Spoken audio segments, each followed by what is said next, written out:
iki nek delengke ora eling terus nothok. Mbok wis rasah ngelingke. Eling ya karepmu ora ya wis. Ha. Heeh. Ngaku wis apal. Wong perang ki mek delengke kaget terus sing ning ngarepe kowe terus brek ngono lho. Heeh. Sayange kok gedhe kono.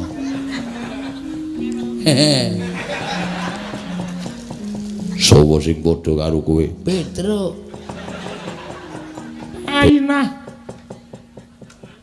Painah iki sapa? Apa, Gong? Painah ora. Sing apik lho.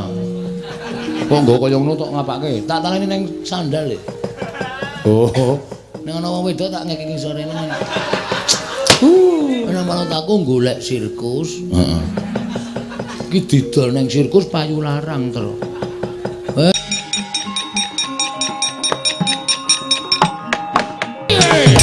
Pecah nyawa.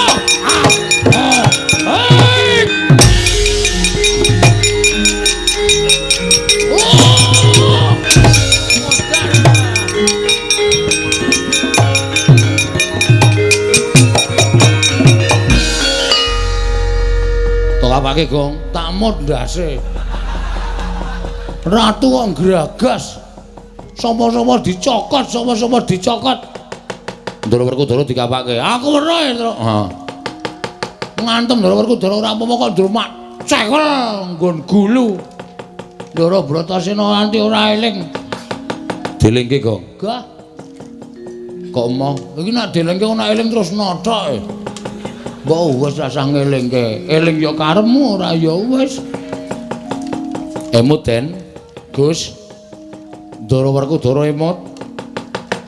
Sampeyan niku satriya peng-pengan dicokot karo ratu kaya ngoten kok ngglitakne cara kula isin.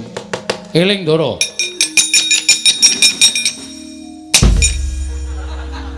Kok kowe? Bener, Bagong. Bagaimana?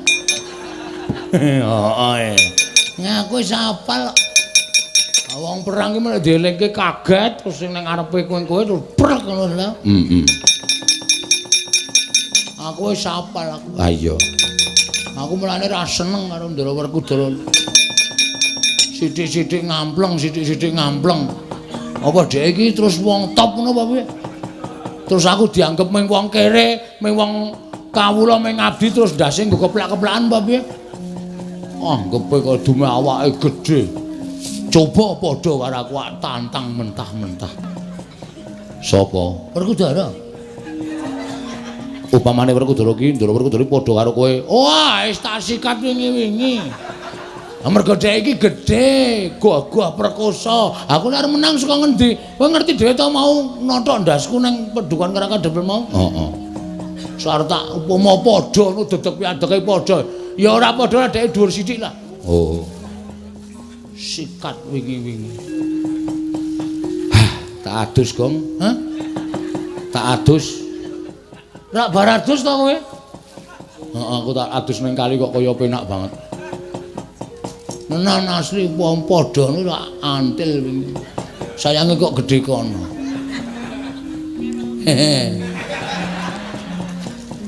Sopo sing padha karo kowe? Petruk. Petruk apa aku? Petruk. Mosok karo sampean kok wani ya ora mungkin. Wah, aku wit mau nang kene. Wis krungu kabeh. Wo. Ha. Iya. Piye? Dirampungke saiki apa piye? Tak rampungke dhewe mawon. Pun mboten sadewangi pun bejo cilaka bungasua tak rampungane dhewe. Wah, Panakawan edan. Karo Bendara arep wani. Sampeyan ya plak-plak-plak kok kali kula. Sampeyan ora plak-plak-plak tak ngelamun kula ngrasani elek. Mula sosok niku ora sok dasdes-dasdes. Sirah disembah anak bojone nang omahe nang ngene nggo keplak-keplakan. Tuwa kula karo sampeyan. Njur sak kepenake dhewe ora. Nek kuwalat piye? Aku ngerti cilikamu ning kowe ora ngerti cilik aku. Wah, ya wis. Ya wis piye? Aku mau nek terus-terusan nderekke sampean kok dasdes-dasdes. Moh ya wis rasah melu aku. Golek juragan liya. Ora apa-apa. Ana minggat to. Wis melu kowe wae lah. Piye, Gong? Ora mempan lek aku anu kono kok makon aku mah ditundung kon golek juragan liya. Wah, Prabu Panggulan Jagat aja nyokot karo Werkudara. Ayo adu tangkeping aja antahan bau.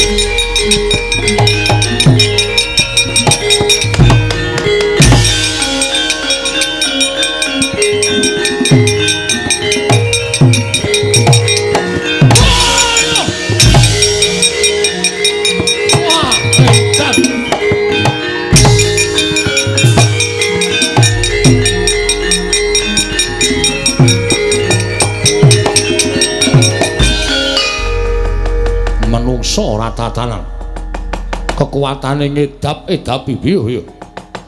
Wah, saben sikile diuncalke lah kok tumomo ning dada sesek sumrebet panonku kaya ora weruh kiblat. Raden, aja mbok kira aku mung tekan semene.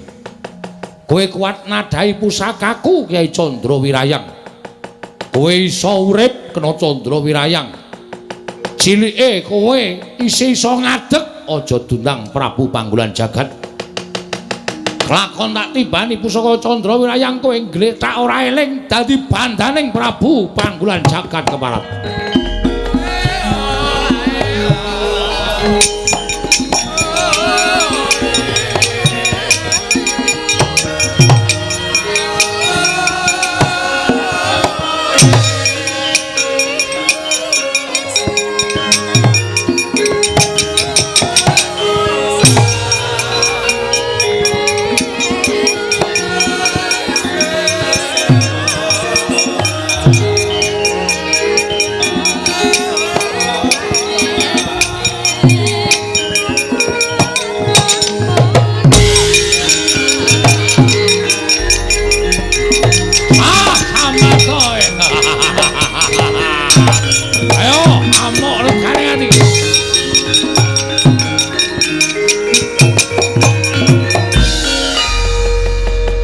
Pusakaku kelumpruk tanpa daya.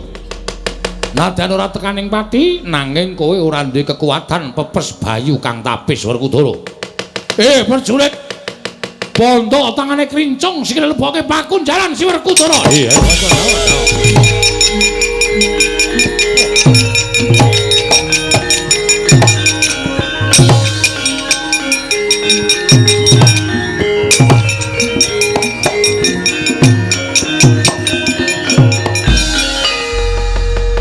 Sawaska kadohan nadyan aku durung tau tepung nanging kae ujaring akeh padha nyebutake entuk Raden Janaka satyane bagus.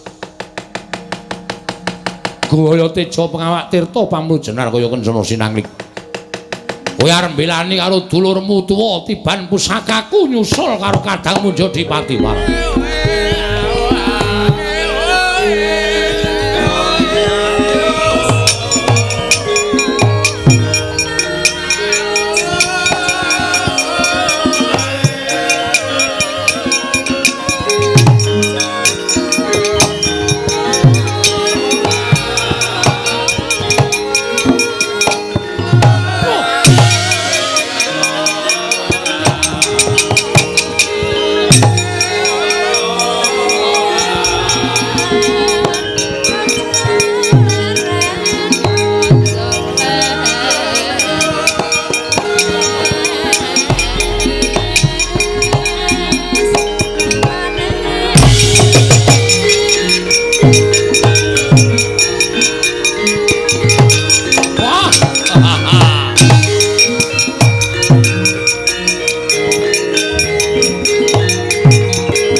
Pusakaku ora eling Purwodaksina kowe Janaka. Alah dalan nadyan kowe kondang dari langing jagat lan curing bawana. Ing ora menang mungsuh pusaka kekuatanku Kyai Candrawirayang. Prajurit iki leboke pakunjaran dadekke siji karo kadang itu.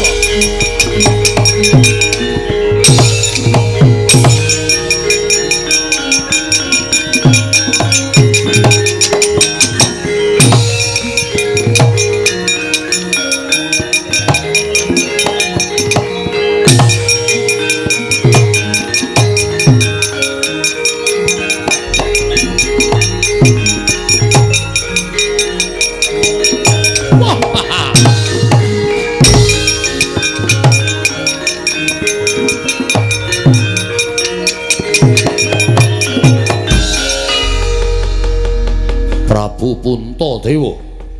Inggih sinuwun. Sewu-sewu kalepatanipun ingkang abdi tadah wadana. Ngantos kula wantun merpeki dhateng jengandika Gusti kula ingkang sinuwun ing Pambata Sarimbak. Sinuwun Prabu Panggulan Jagat. Krana kula sampun nyumurupi bilih kadang kula kekalih Werkudara lan Janaka. Sami kapuping Rana Madyalaga kawon tanding kaliyan jengandika Gusti kula Sanata. Mila menawi kula ngantos kecalan kadang kula kekalih menika paribasanipun sarah mungguing lautan wastra lungset wonten ing sampirat. Sampun boten wonten ginanipun menapa-menapa. Mila dinten sakmangke menawi kadang kula kekalih menika boten kawaluyakaken tuwin boten kawangsulaken dhateng ingkang rayi abdipun Puntadewa. Pengajaping manah kula boten nedya gesang nanging malah nedya sumusul dhateng kadang kula kekalih sinuwun. Wah, dalah bagus. Yen ngono kowe banget tresna karo adimu Sakulon Werkudara putune Janaka ing wis tak rangket. Ingis padha tak bondo, tangane tak krincung sikile, wis ora iso glawat. Babar pisan monggo kula aturi bondo ingkang abdipun Puntadewa. Katunggalna kaliyan para Pandhawa sanesipun lajeng sakmangke ginanipun menapa menawi kula gesang menika namung ijen datan para wak.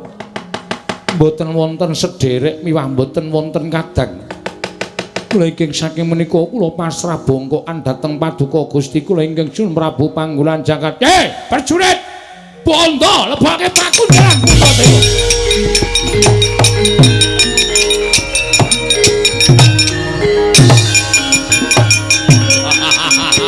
Ayo sapa meneh?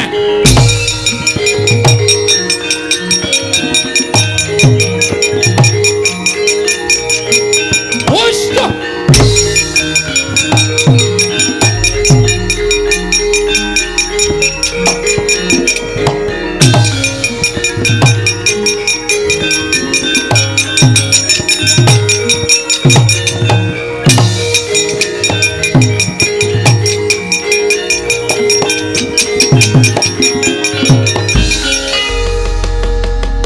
Petro mlayu-mlayu ning ngopo?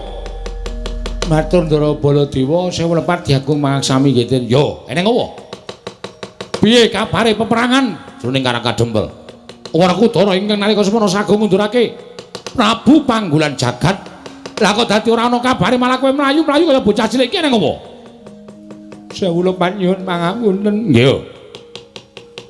Kula munjuk atur ngersanipun Sri Prabu Baladewa. Yo piye? Kok semanten kula nonton ingkang sami perang Ndara Werkudara nggih majeng, Ndara Janaka nggih majeng. Yo.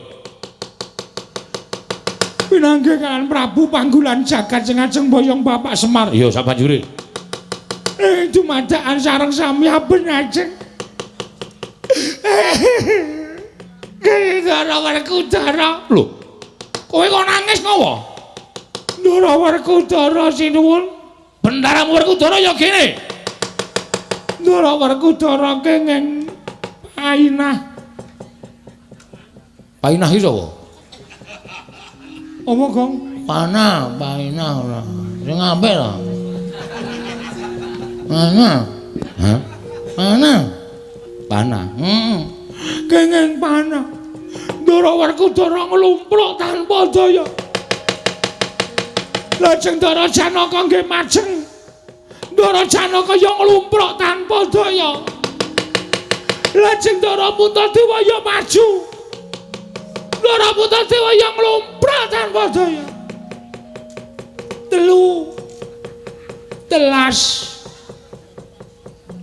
Entek piye? 3 piring entek. Gong ora sembrono ah. Gong ora sembrono to, pancal raimu. Ya wis. Terus. Ndara Puntadewa, Ndara Werkudara, Ndara Janaka kepikut musuh. Ae iblis lanat. Gugu ngarepe dhewe Petrus Wingkira ratune tak golekane tak ajare legane ati yo.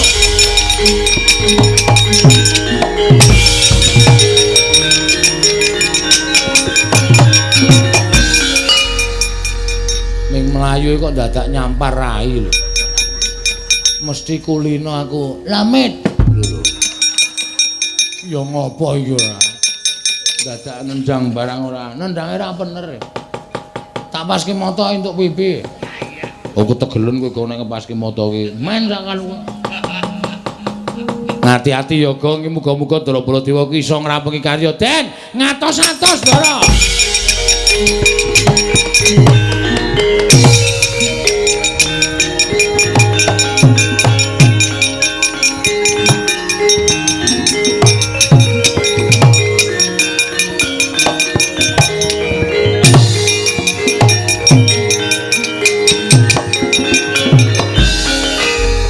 Nalindra Mandura Prabu Baladewa, aku ora butuh Baladewa.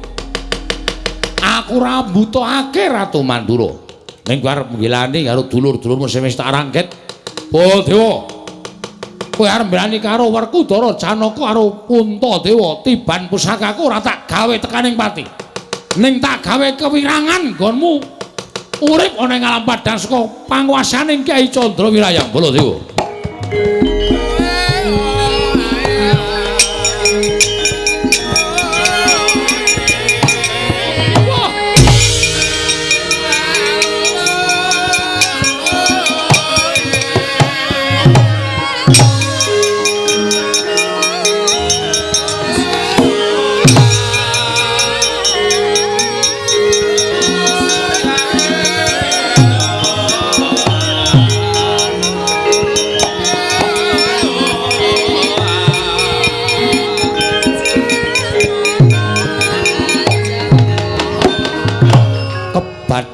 Kaya kilat kesit pindha tadhit lambahing jemaring Kyai Candrawirayang nalika semanten Nata Mandura datan ngraita kenging dadane panandhening mangke boten sirna margalayu nang keparing Jawata ical wujuding Nata Mandura ana wujud sardula sak gubuk penceng gedene kagiat kandra kasasangya para punakawan wau.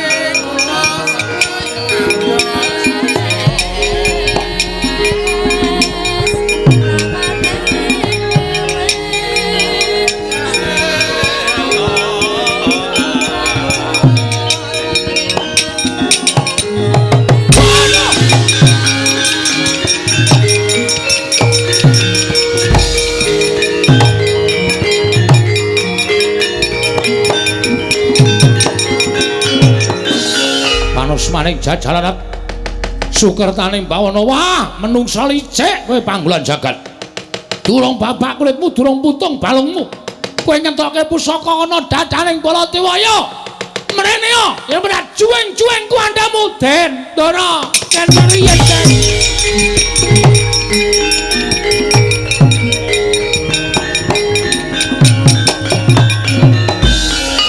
Petro ngopo Petro Petro ngopo sampean kok mboten krasa sampean le tumbas jaket teng pundi jaket dengkulmu mlocot iki aku arep nesu nggih ning sabar iki mengko sampean ngerti niku mesti sok kucinge sapa ya Tru kucinge sapa dengkulmu mlocot ora apik iki anggoda anggora ngarani anggora kok anggoda iki munyuk kok. Lah sing ngriwu-riwu lho. Ha iya kae anggora. Oh gedhe tenan iki jumbo iki. Kowe ngerti ora Gong iso apa Gong? Mbah. Den, piye? Ngerti ra? Lho. Kok iso ngono-ngono? Aku dhewe ya ora ngerti. Ming Prabu Panggolan Jagat kok ngeculke selang biru. Mana? Selang. Iki apa kaya ngene? Selang biru macrep ngono. Ndara Baladewa ku iso wujud kaya ngene. Dikandhani mesake nang ngono kuwi, Den. Kowe nggo pengilan ora le? Nggawa. Pengilana ngotan bunder kae lho cilik. Kok nggo kaya ngono tok ngapake? Tak tangani ning sandal e. Oh. Ning ana wong wedok tak ngeki sore ning. Nggo nginjen ya. Aku mbiyen senengane ngono kuwi to. Kelingan jaman semono. Tau konangan dikeprok buku aku. Wong edan kok kowe senengane ora. Den. Sampeyan mang ningali suku panjenengan to? Apa ora krasa wujude? Lho iki waduh mati aku kowe. Ayo Petro mati aku.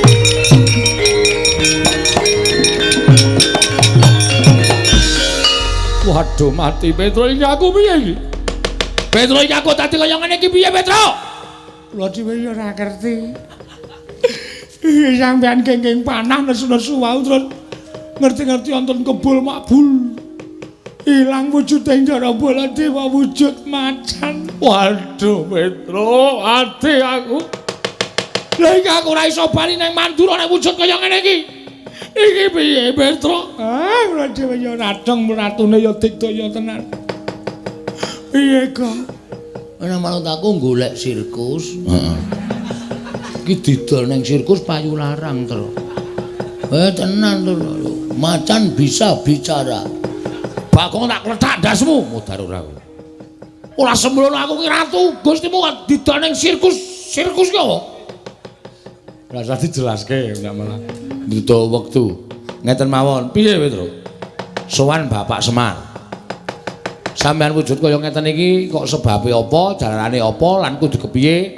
Niku sowan Bapak. Bapak yakin iso mrenake kalih Ndara Baladewa sing wujud kaya ngeten iki.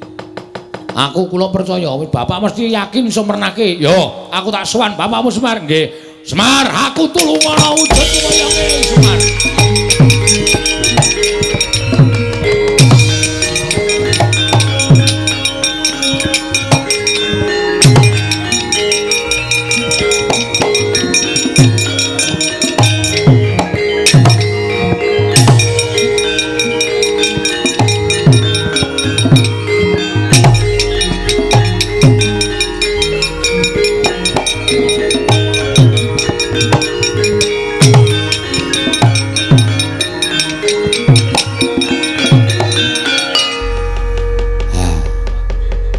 Petro iki sapa Petro?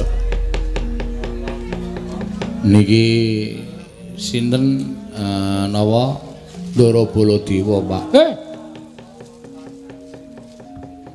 Ndaramu Baladewa? Nggih. Lah kena ngapa? Kula ngetutke kena panah terus dumadakan wuran wujud dadi Sardula kaya ngeten niki. Blegegek sadulita mel Semar mati aku. Aku tulung ana Semar, aku tulung ana. Semar piye kanane kaya ngene iki? Nggih. Nuwun sewu, niku sampean ora luput ora kleru ning pancen niyate diwirang-wirangke karo Panggolan Jagat. Pusakane Panggolan Jagat pancen digdaya. Napa sing dikarepe Panggolan Jagat iso kaleksanan, iso kasembadan. Ketitik sampeyan kena pusaka iso dadi Sardula kaya ngoten. Aku ora iso bali nang negara Mandura. Aku tulung ana Semar. Aku tulung ana iso bali nang negara Mandura pulih kaya wingi wujud nata Mandura Prabu Baladewa. Nggih, nggih. Ning enten syarate. Syarate apa? Miturut petungan kula sampeyan iso dadi Baladewa malih wujud menungsa lumrah. Nek sampeyan kudu iso nemokke teng pundi Ndara kula katelune Ndara Puntadewa, Ndara Werkudara, Ndara Janaka le dikunjara karo Panggolan Jagat. Nek sampeyan iso nemokke iso ngluwari Ndara Puntadewa, Ndara sinten niku Werkudara, Ndara Janaka, kula kinten sampeyan bakal bali kaya wingi uni. Ning nek sampeyan ora iso nemokke Gusti kula katelune, lha nggih sampun nyuwun pangapunten. Kula ora iso pripun-pripun sampeyan tetep wujud kaya ngeten selawase. Aduh mati aku Petro piye? Anggen niku kudu dileksanani goleki mawon. Mula sampeyan mang lunga saking mriki mang goleki teng pundi durunge Ndara Puntadewa, Ndara Werkudara, Ndara Janaka le dikunjara. Kula kanteni anak kula Petro Nalagaring Bagong.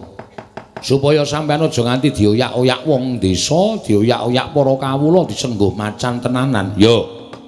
Sago mboten? Yo, aku sago.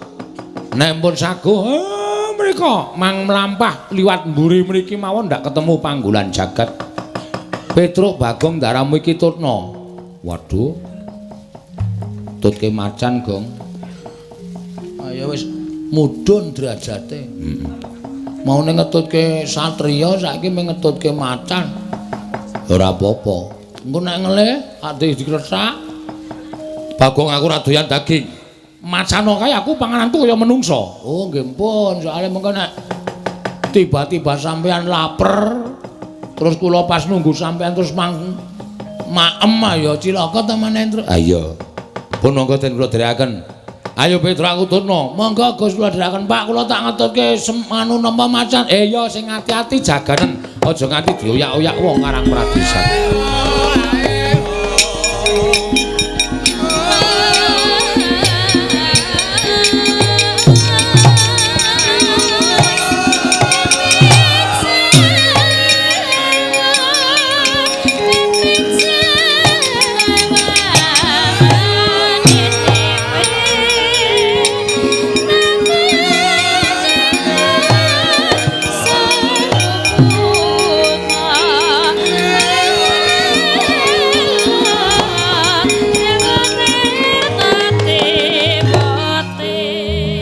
Liwong penggaring Lurah Semar Badranaya nalika semanten sigra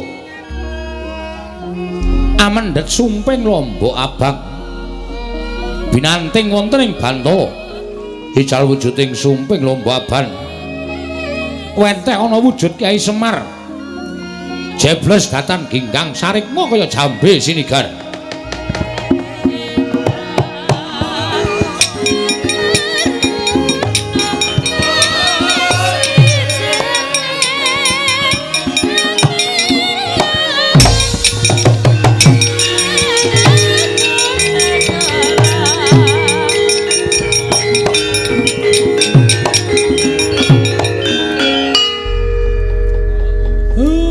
Semar kowe gaweanku kowe tak utus yen mengko ana ratu sing tekan kene arep boyong karo kowe manuta aja selak ya mesti wae ratune ora bakal ngerti nek kowe iki gaweane Semar.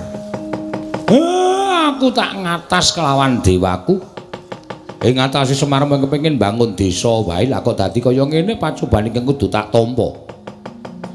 Nek pancen iki saka keparenging dewa, aku lahir batin ikhlas nanging yen iki pancen niate para menungsa sing watak angkara budi candala. Aku sing ora trima wis ngono wae welingku aku tak mangkat saiki. Mengko nek ratune teka ladenana aja nganti gawa gelo atine ratu kae mau.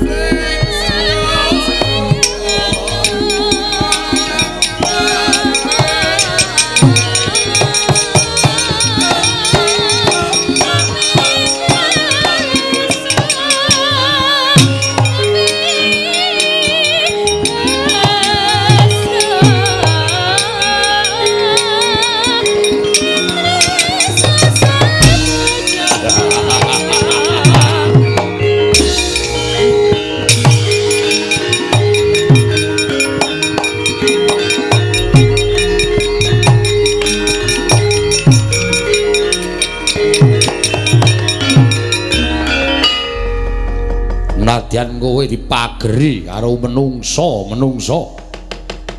sing padha tresna karo kowe nang nyatane kabeh ora ana ingkang monggo pulya mungsuh aku. Swar. Dina iki kelakon penjangkangmu bakal mboyong karo kowe. Ming dijaluki tulung supaya gawe srana negaraku kilang pagebluk lah kok dadi kowe malah sajake ngewak-ewakake ngias. Ayo kowe saiki ora ana sing bakal menehi pengayoman karo kowe. Kowe gelem ora gelem tak boyong marang negaraku. Semar. Lho malah ming mesam-mesem. Gedumel ora metu suarane. Nek ngono kowe ora bakal kumbe, ora bakal selak. Ayo tak boyong dina iki regane ati. Oh.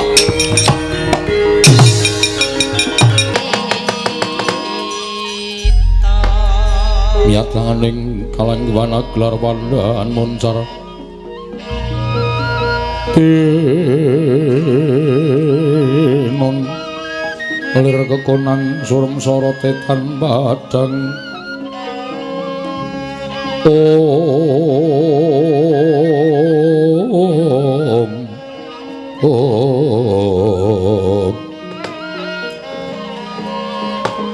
Nolo garing dalem den Petro wonten dawuh Ndara Ponokawan Bagong wonten timbalan. wah rumangsa bingung rasaku ndak kira gampang apa ya menyang didununging para Pandhawa ning kepingkut mungsuh lah kok tinemune angel digoleki nadyan wis nasak pirang-pirang alas parandene ora iso ketemu kelawan ingkang Dak Upadi ning nggih ampun lokro tetep kudu ditutuke. Napa sampean purun dadi macan terus kaya ngoten niku nek mboten kelem nutuke.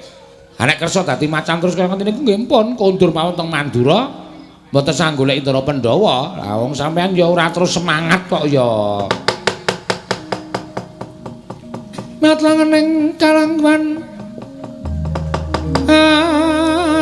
aklar pandan moncar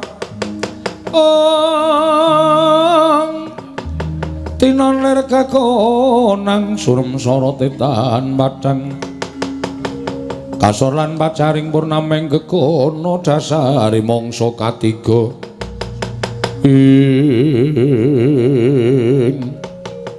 yen to pancen kaya mengkono ayo Nolo garing Petruk Bagong goleki meneh menyang endi papan jenenge para Pandhawa ngene iki mlebu teng pakunjaran monggo Gus kula derekaken monggo Den Uta Pandhawa tata Gatisraya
Marikoten prayitna semuriris semuriris eko balik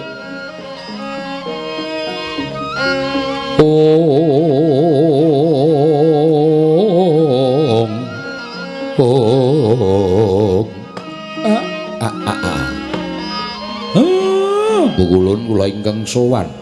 Iya. Ismaya ulun wis mangerteni kita ing ngabiyantara ning ngarsa ulun bayana parigawe apa Semar. Lha niku namung badhe nanjihaken ing atasipun. Kula niku mung duwe sedya kepengin bangun desa. Lah kok dadi pacoban sing kula tampa kok malah mboten kanten-kantenan.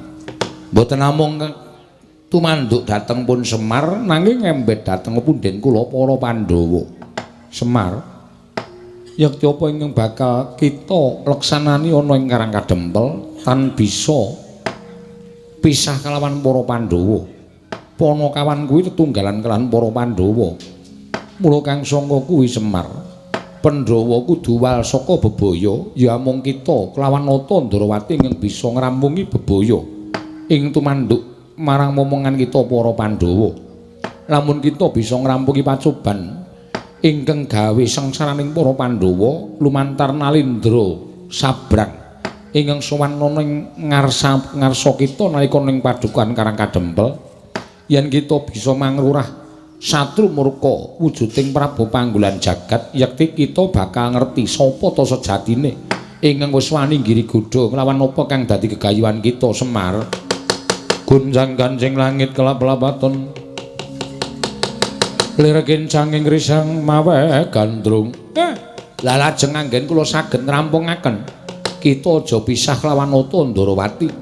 Sabab Nata Ndarawati pujangganing Pandhawa, kita minangka dadi pamomonging Pandhawa. Loro-loro kudu manunggal dadi sawiji. Mara kita enggal mudhuna ning jagat golek ana Nata Ndarawati, sawise iku golek ana para Pandhawa nggone padha dibondo dening menungsa ingkang watak angkara budi candala Kesemar Badranaya. Kula nyuwun pamit Bukulun, sing ati-ati aja kaya bocah cilik.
Sinuwun Ndarawati, ya Kyai Semar. Karang Kadempel geger kok sampeyan mboten ngetok. Mergo aku wis ngerti ora ana ingkang bakal bisa ngasurake Nalindra ingkang nedya mboyong marang Semar. Tinemune bener Koko Prabu wae nganti kepirangan para Pandhawa kepikut. Lah Kakang Semar saka tindak ngendi? Sowan Sangasih Prana. Kula namung badhe kepengin nyuwun keterangan supaya pepadhang tumanduk dhateng Karang Kadempel. Sabanjure panjenengan iki kudu sing ngrampunke sampeyan kalih kula. Monggo para Pandhawa kepikut Kyai Semar. Goleki ampun nganti kelangan Pandhawa Ndara.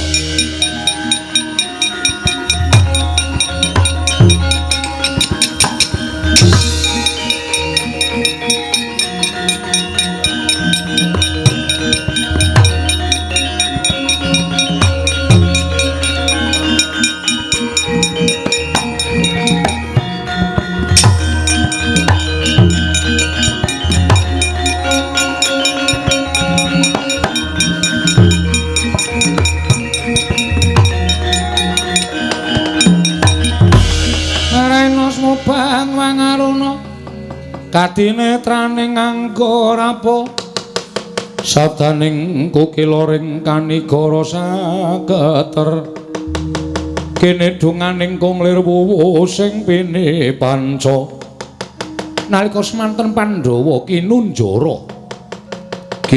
madyaning wana ing Krendayana wujud pakunjaran panglimunan bila datan kasat mripat datan wonten ing ana wonten mburi papan dening para Pandhawa praptaning Sardula.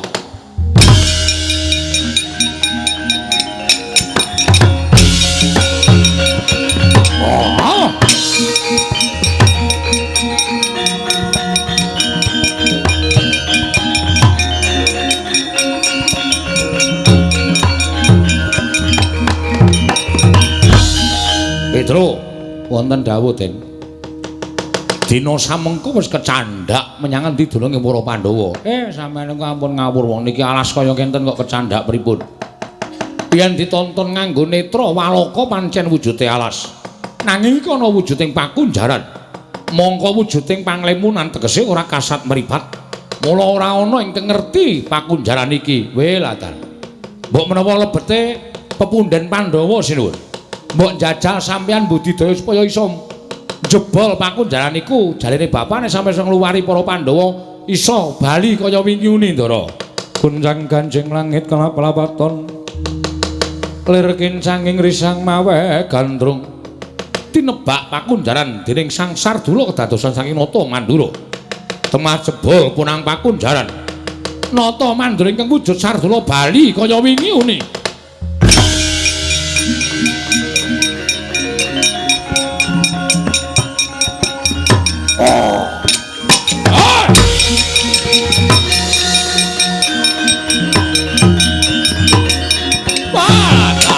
Waduh Yai.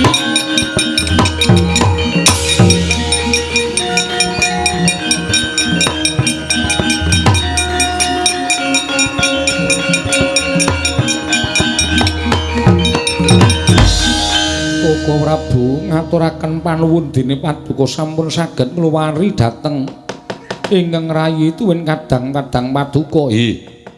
Anggen kula anggembudidaya supados saged kaleksanan kula menika ngluwari dhateng para Pandhawa. Menawi kula mboten saged ngluwari karan para Pandhawa, tangeh kula badhe wangsul kados wingi uni. Wah, Baladewa aku ngaturke panuwun. Yo, Werkudara padha-padha.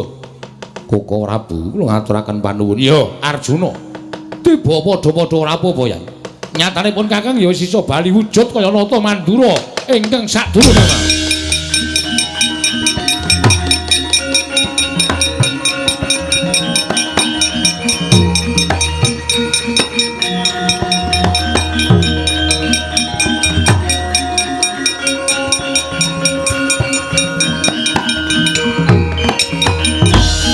Lho, iki Yai Kresna, iki Koko Prabu kasinggihan mekaten. Saka ngendi? Budidaya supados saged ngrampungi perkawis menika kaliyan Kakang Semar. Wah, lah dalah iki yo Semar malah wis tekan kene. Nggih. Lah kok ora digawa karo ratu sing ngamuk ning Karang Kadempel mau. Kula budidaya supaya iso aja nganti kepikut dening Nalindra wau. Sabanjure piye?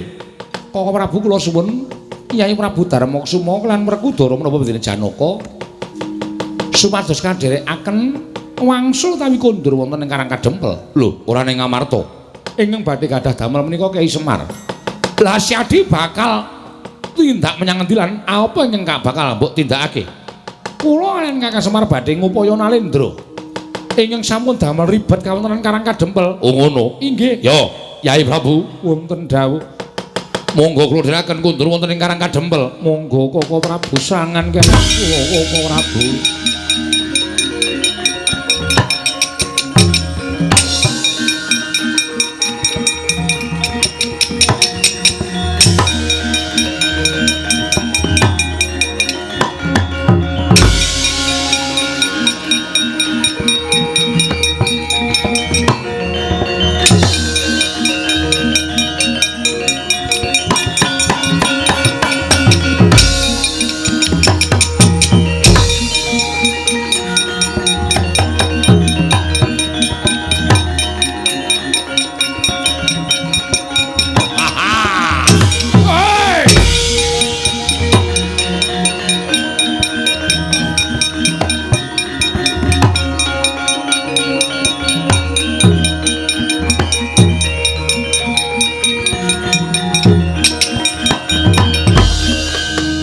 weruh Semar.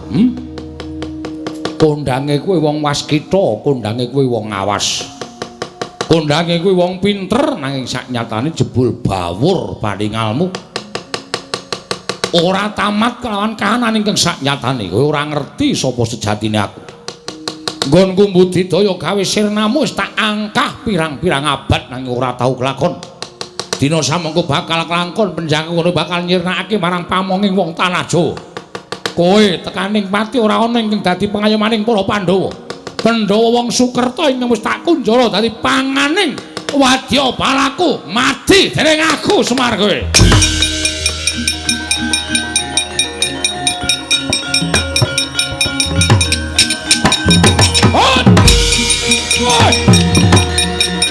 Edan.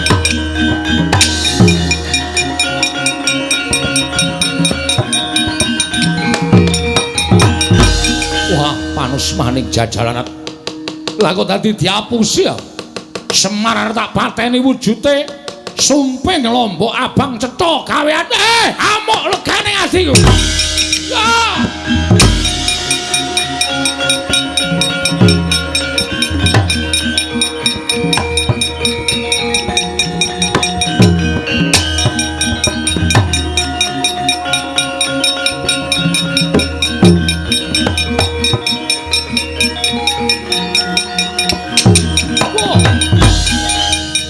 Wong ireng takon karo aku Narendra Ndrawati Prabu Sri Bathara Kresna. Kowe Prabu Panggulan Jagat yo. Ayo, kowe saiki ngejak apa? Wis entek Senopati karang kadempel. Sing isih ming nata Ndrawati. Atuh jajajamu barang kowe.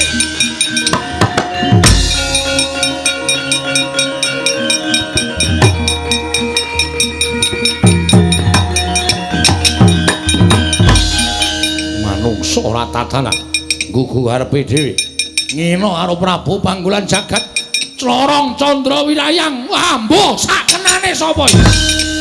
Wah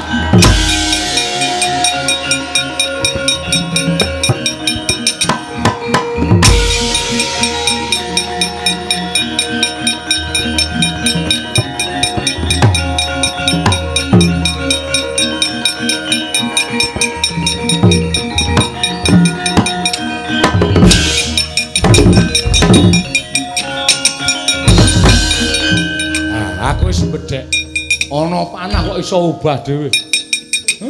Iso bangga dhewe. Kekuatane ngedapi-dapi. Arep ngopo? Iki nek ora tak cekeli kenceng panah iki sajae kaya arep ora gelem tak cekel. Ora iso. Ayo arep ngopo? Lho, lah kok tadi marangku dijane. Waduh.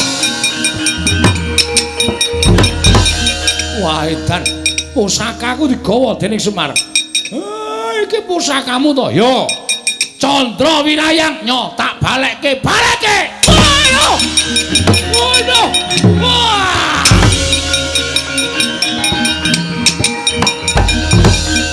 Tinujahaken wonten dadaning Sang Prabu Panggulan Jagat. Nalika semanten Ayu Baskara Timangsa Sirna Margalayu. Panah Badar Betari Durga Sang Prabu Panggulan Jagat Badar Sang Hyang Bathara Kala. Wah!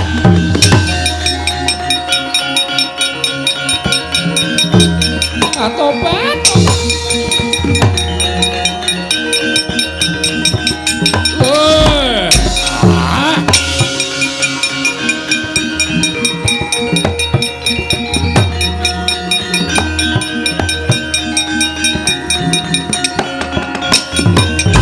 Kunjang ganjing langit kelap-kelap katon lir kincanging risang maweh kantruk. Tobat. Kakang Semar. Bium piye iki lha kok dadi cabar ing gawe. Sabar ya kala sabar. Tak temu nggih karo sing kawogan kala sing kawogan. Aku selak luwe. Iya aku ngerti. Durga iya Kakang Semar inggih. Ngopo kowe kok dadi panah barang?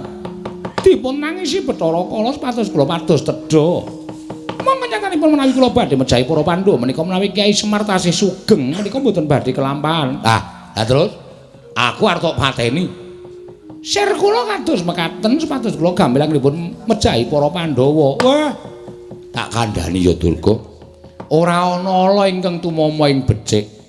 Lho, Dadi kowe nek arep mateni karo Semar tangeh kelakone.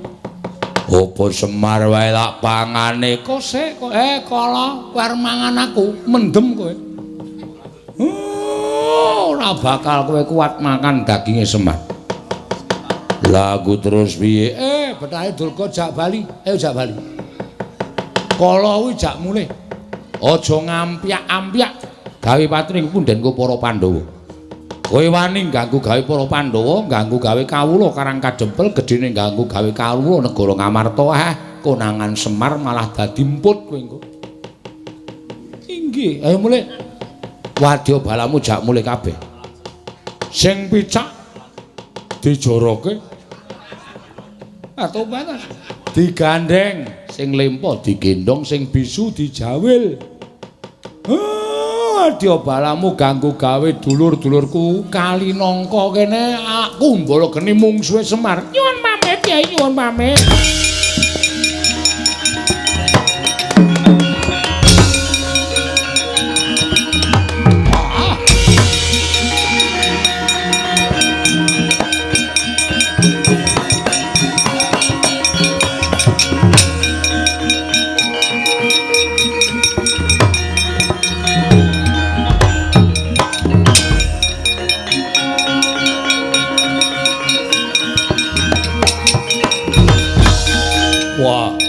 Satriya gagah Warakudara.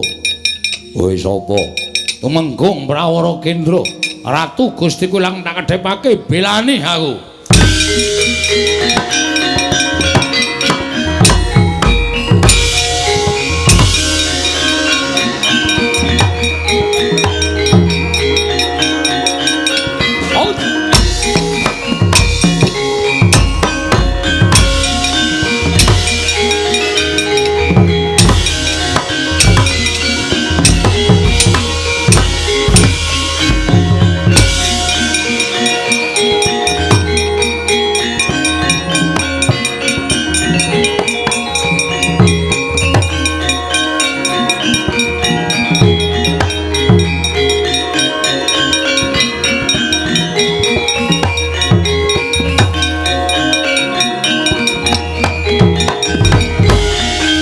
Madangi jagato mungo-mungo sak pucak ing wukir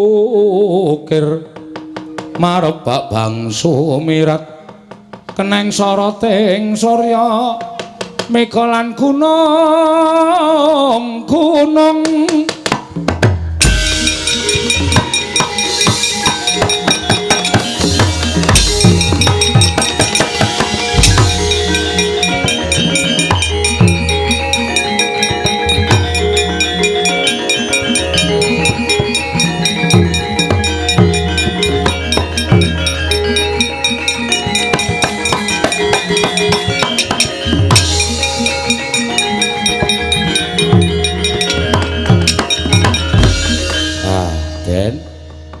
sedaya pun ketingal padhang. Godha rencana ing badhe angganggu gawe anggen kula mbangun desa sampun sumingkir.